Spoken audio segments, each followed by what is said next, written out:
Sorry this is a little bit later today than others. It's for me, it's Thursdays are busy morning. It is interesting. I was struggling through, as I mentioned yesterday, the verse in 9:34. If anyone would come after me, let him deny himself, take up his cross, and follow me.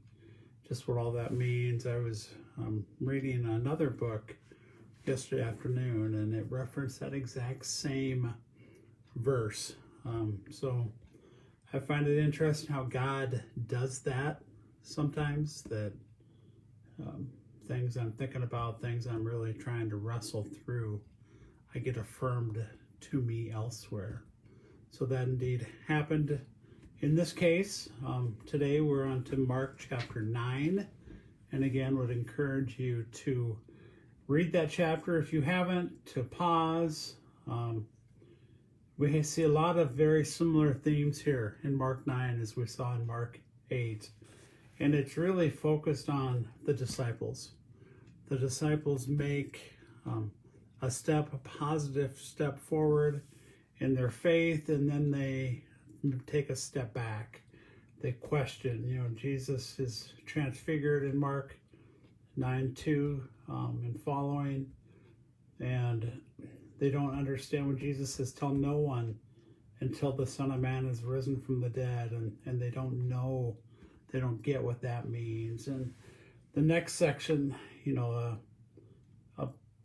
a boy with an unclean spirit was brought to the disciples, and they were not able to cast out the spirit, and Jesus does, and it's all things are possible for those who believe. And the man says, I believe, help my unbelief, which I think is just a fantastic statement and so appropriate.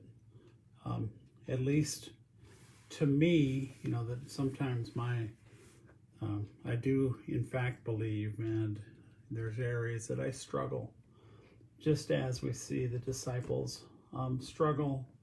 Jesus talks about his death again, and the disciples don't get it. They don't understand, which I certainly get. And then they have this discussion on who is the greatest. And I'm sure Jesus is just thinking, oh my gracious, what is up with you guys? You are walking with me and living with me, and this is what's going on. And disciples are having some issues with people that are doing ministry that are not following them. So Jesus says, hey, don't stop them. For no one who does a mighty work in my name will be able to soon after to explain evil of me. So just basically saying, hey, if they're doing things in my name, let them do it.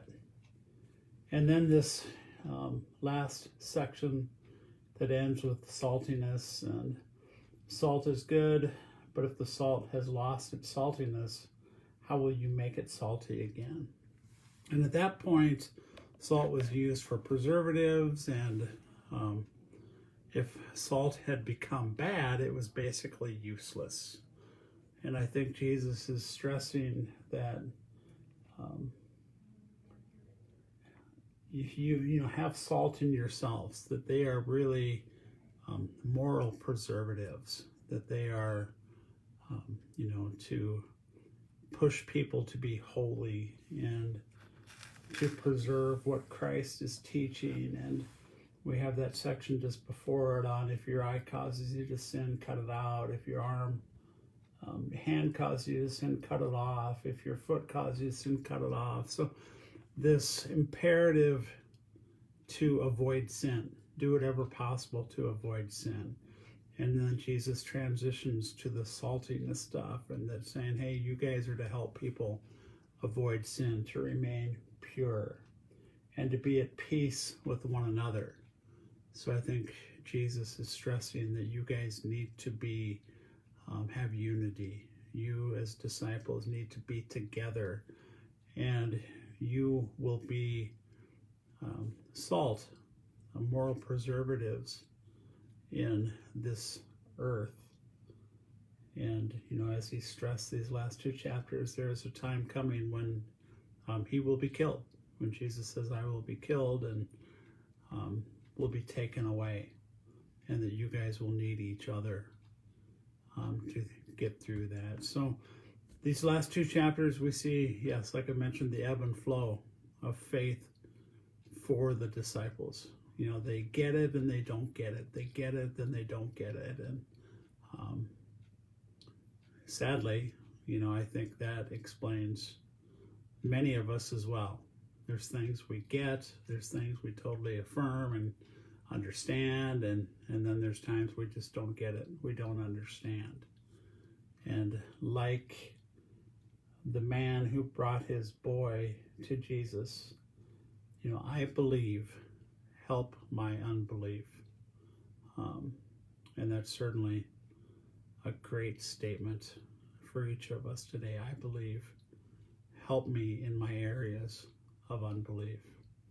So have a great day.